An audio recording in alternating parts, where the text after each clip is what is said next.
یہ لکھا ہے کہ حضرت عمر فاروق رضی اللہ تعالیٰ عنہ کے دور میں بھی کس طرح کا واقعہ پیش آیا۔ ایک نوجوان تھا، حسین و جمیل تھا، اللہ نے حسن عطا کر رکھا تھا بڑا۔ وہ اس میں جب بھی نماز پڑھنے کے لیے آنا نا تو راستے میں ایک عورت تھی، اس کی نظر پڑتی، اور یہ کہا گیا ہے کہ جو نظر ہے یہ شیطان کے تیروں میں سے ایک تیر ہے۔ اسی لیے تو حضرت جی نظریں جھکا کے چلنے کا حکم دیا گیا ہے، کیونکہ جو نظر ہے یہ شیطان کے تیروں میں سے ایک تیر ہے حضرت جی۔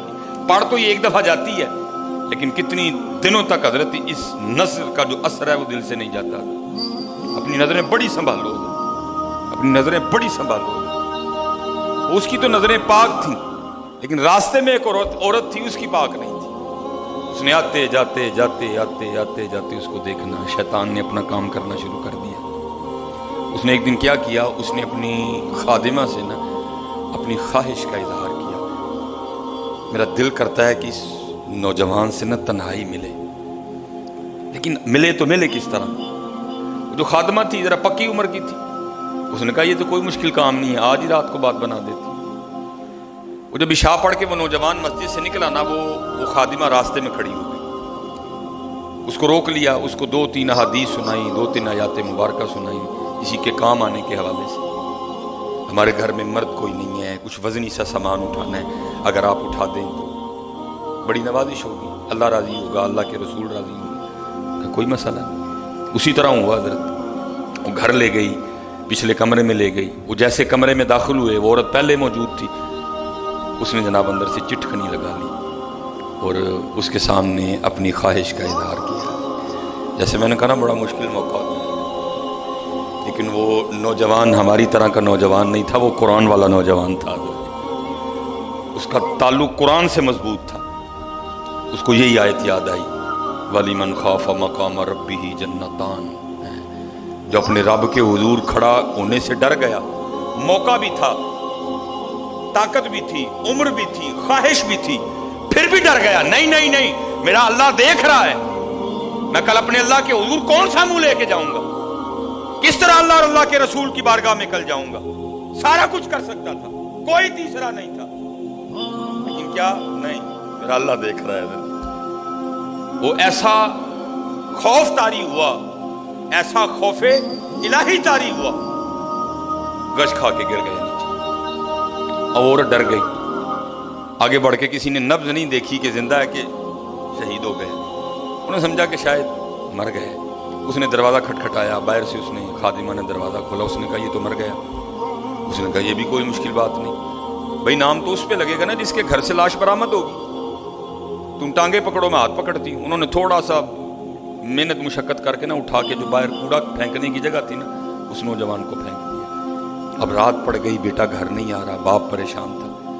جب کافی وقت گزرا نا تو والد صاحب بیٹے کی تلاش میں نکلے، تو راستے میں کیا دیکھتے ہیں کہ وہ جو کوڑا کرکٹ پھینکنے کی جگہ ہے وہاں بیٹا پڑا ہوا ہے۔ بیٹے کو اٹھایا، گھر لے آئے، منہ پہ پانی کے چھینٹے مارے، بیٹے کو ہوش آئی۔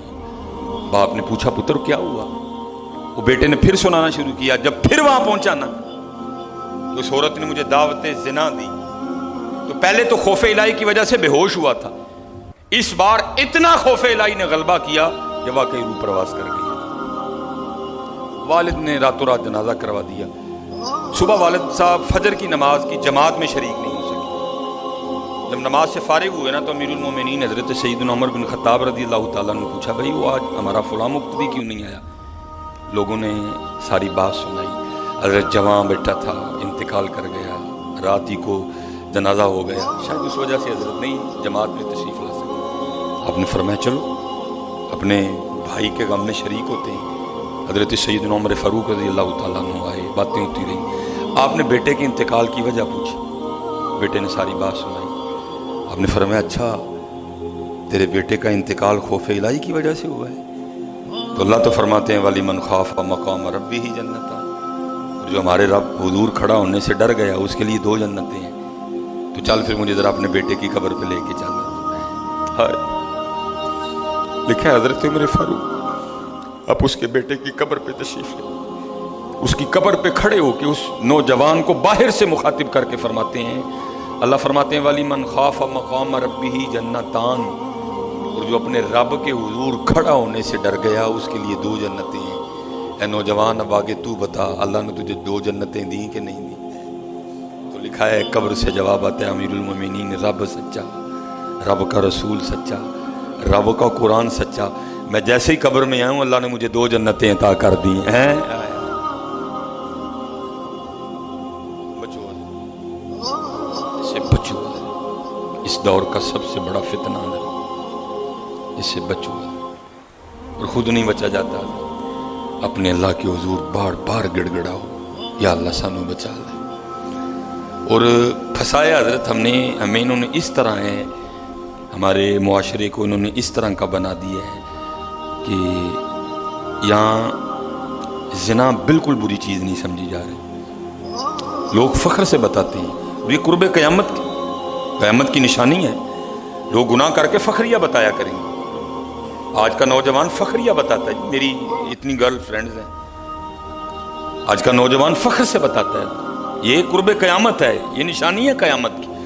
لوگ گناہ کر کے ڈریں گے نہیں، بلکہ فخریہ بتایا کریں گے، ہاں جی میں یہ گناہ کر رہا ہوں اور اتنی جگہ کر رہا ہوں میں یہ گناہ۔ لیکن کیا ہوگا؟ نیکی مشکل ہو جائے۔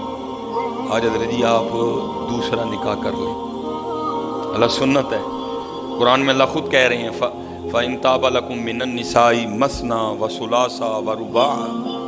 پہلے کی تو اللہ نے بات ہی نہیں کی، بات ہی دوسرے سے شروع ہو رہی، مِّنَ النِّسَاءِ مَثْنَىٰ وَثُلَاثَ وَرُبَاعَ، پہلے کی بات ہی نہیں ہوئی، بات ہی دوسرے سے شروع ہو رہی ہے۔ جتنی مرضی گرل فرینڈ رکھ لیں آپ کو کوئی برا نہیں سمجھے گا، بلکہ لوگ آپ کے جانے کے بعد بڑا خوش ہو گئے کہ یار بڑا رنگین مزاج آدمی ہے۔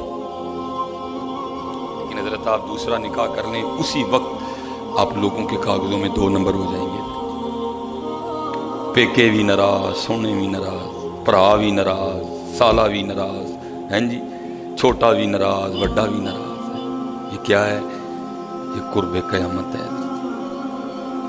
گناہ اچھا ہو گیا، گناہ آسان ہو گیا، نیکی بری سمجھی جانے لگی، نیکی مشکل ہو گئی، اس لیے بچو۔ اس کا طریقہ جو ہمیں ہمارے بڑوں نے بتایا ہے یہی ہے حضرت جی، روز سرگی اٹھو تے اللہ دے حضور رو، یا اللہ جے دن چڑھے آئے تے تیرے فضل نہ چڑھے آئے، جے چاڑے تے پھر ساڑی حفاظت بھی فرمائیں گے، سانو بچا بھی لیں گے، ساڑی حفاظت بھی فرمائیں گے۔ یہ تو حضرت جی دنیا تو 4 دن کی ہے، جا رہی ہے، کالے وال مسافر ہوئے، چٹیاں ڈیرے لائے، کالے وال مسافر ہوئے، چٹیاں ڈیرے لائے، ویکھ محمد بخشا موت سے نہیں آئے۔ اور حضرت جی اللہ سب کو اپنی حفاظت میں رکھے۔ اگر کوئی اس گناہ میں پھنسا ہوا ہے، اگر کوئی اس گناہ میں پھنسا ہوا ہے تو میں کہوں گا کہ توبہ کر لیں سارے حضرت، کیونکہ حضرت یہ وہ گناہ ہیں کر تو ہم رہے ہیں، لیکن اس کی سزا ہماری نسلوں کو بھگتنی پڑنی ہے۔ کیونکہ امام شافعی رحمۃ اللہ تعالی علیہ فرماتے ہیں زنا وہ قرض ہے جو لے تو رہا ہے لیکن چکائے گی تیری اولاد۔ زنا وہ قرض ہے جو لے تو رہا ہے لیکن چکائے گی تیری اولاد۔ اس لیے حضرت جی اپنی اولاد کے لیے، اپنی بیٹیوں کے لیے، اپنی بہنوں کے لیے گڑھے نہ کھودو، اس سے بچو حضرت، اس سے بچو۔